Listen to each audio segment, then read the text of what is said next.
नेहरू शिक्षा महाविद्यालय में एक बार फिर से आपका स्वागत है। हम पढ़ रहे थे भारत पर तुर्कों के आक्रमण के संदर्भ में। इस संदर्भ में हम गजनवी वंश के विषय में जानेंगे।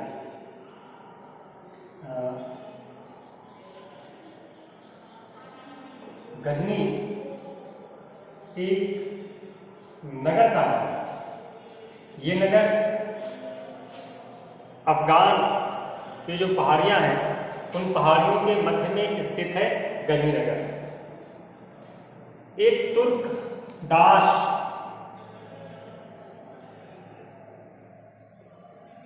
था अलतगीन।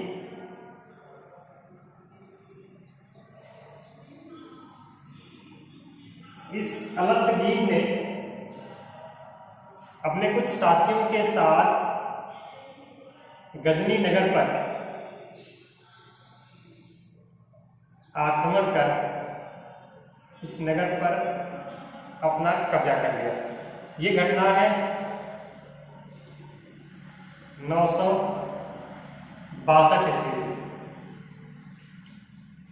अलतगीन ने गजनी नगर पर कब्जा करने के बाद एक नए राजवंश की नींव डाली, जिसे इतिहास में गजनवी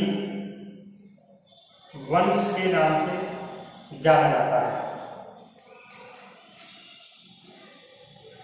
अलतगीन ज्यादा समय तक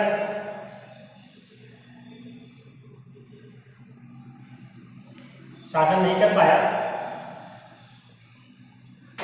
और इसके बाद ये जो गजनवी वंश है इसे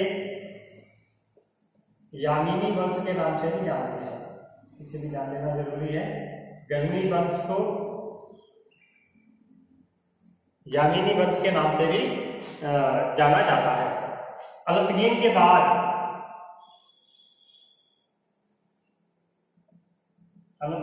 बाद इसका लड़का था। थोड़े समय के लिए ये शासक रहा इस। इसके बाद इसका एक सेनानायक था बलतगीन।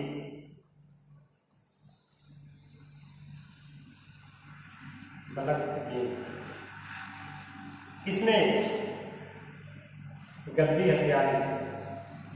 इस हट के बाद बलतगीन, और बलतगीन के बाद सत्ता पहुंच गई इसके एक सेनानायक पीराई के हाथों। पीराई के समय ही भारत के साथ तुर्कों के संघर्ष की शुरुआत हो जाती है। उत्तर पश्चिम क्षेत्र में, हमारे देश के उत्तर पश्चिम क्षेत्र में एक राजवंश था, हिंदू शाही राजवंश।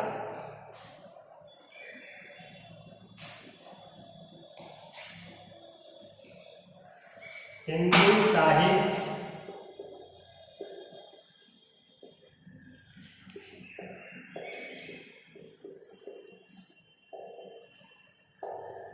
राजवंश। इस राजवंश ने अपने जो इसके पश्चिम दिशा में पड़ता था के क्षेत्रों में होने वाली हलचलों, राजनीतिक परिवर्तनों को पहचान लिया था और उसे रोकने का प्रयास भी इन्होंने किया था। हिंदू शाही राजवंश की जो राजधानी थी उस समय वो वहन के नाम से थी। इसे हिंद के नाम से भी जाना जाता है। और इस समय यहाँ का जो शासक था वह था जयपाल। अपने आसपास होने वाली राजनीतिक परिवर्तनों को पहचानने के बाद जयपाल ने आक्रामक नीति, सुरक्षात्मक नीति के स्थान पर आक्रामक नीति अख्तियार की। और इसने जयपाल ने ये जो पीराई था, जयपाल द्वारा इस पीराई के ऊपर आक्रमण किया गया। पीराई जयपाल के आक्रमण काफी तीव्र घातक था। इसके आक्रमण का जवाब नहीं दे पाया, लेकिन पिराई का एक सेना नायक था सुबुक्तगीन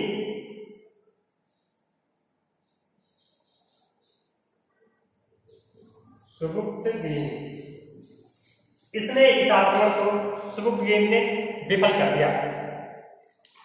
सुबुक्तगीन द्वारा जयपाल के आक्रमण को विफल करने के बाद सुबुक्तगीन की लोकप्रियता वहां के समाज में काफी बढ़ गई, जिसका लाभ उठाते हुए इसने पिराई को गद्दी से अपदस्थ कर दिया और खुद शासक बन बैठा। ये घटना है 977 ईस्वी की। 977 ईस्वी में सुबुक्तगीन वहां का शासक गजनी का बन बैठा और इसने जयपाल के ऊपर आक्रमण किया। सुबुक्तगीन ने अब ये सुबुक्तगीन का जयपाल के ऊपर जो आक्रमण है वो 986 ईस्वी में किया गया था और इसने जयपाल के सीमांत दुर्गों का अधिग्रहण कर लिया। जो सीमांत प्रदेश थे उनमें लूटपाट मचाई, कब्जा किया। जयपाल ने इसके आक्रमण को विफल करने के लिए, जवाब देने के लिए, प्रत्युत्तर देने के लिए तैयारी की और जयपाल द्वारा सुबुक्तगीन के ऊपर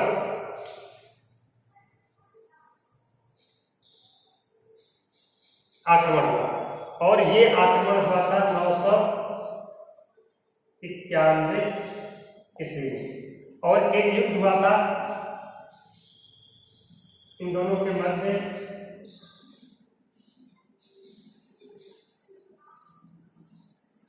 लंगाल नामक स्थान पर। फरिश्ता जो एक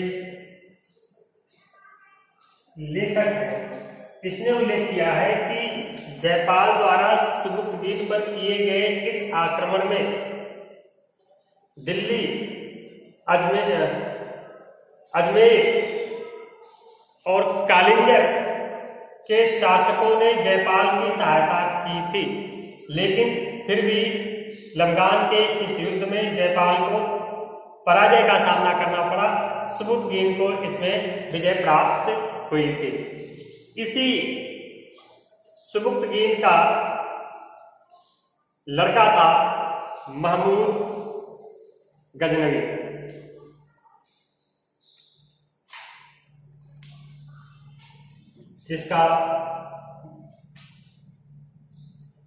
जिसके विषय में हम सभी पहले सुन चुके होंगे और जिसने भारत पर कई आक्रमण किए और सोमनाथ के मंदिर को लूटा था। इसी सुबुक्तगीन का लड़का था महमूद गजनवी। अब हम पढ़ेंगे महमूद गजनवी द्वारा भारत पर किए गए आक्रमणों के संदर्भ में। तो इस तरह से तुर्कों के प्रारंभिक आक्रमण को विफल करने का जो प्रयास उस समय किया गया था वो हिंद के हिंदू शाही राजवंश के शासकों द्वारा किया गया और इसमें जयपाल जिसने प्रारंभ में आक्रमणकारी नीति अख्तियार की थी और इसकी नीति के विषय में देखा जाए तो सर्वथा उचित था। यदि इसे सफलता मिल गई होती तो इससे विजय प्राप्त होती। प्राकृतिक कारणों से जयपाल को अपने इस आक्रमण में कहा जाता है हिमवर्षा हो गई थी, जिसने युद्ध का पलड़ा सुबुक्तगीन के पक्ष में कर दिया था। जयपाल को सफलता नहीं मिल पाई।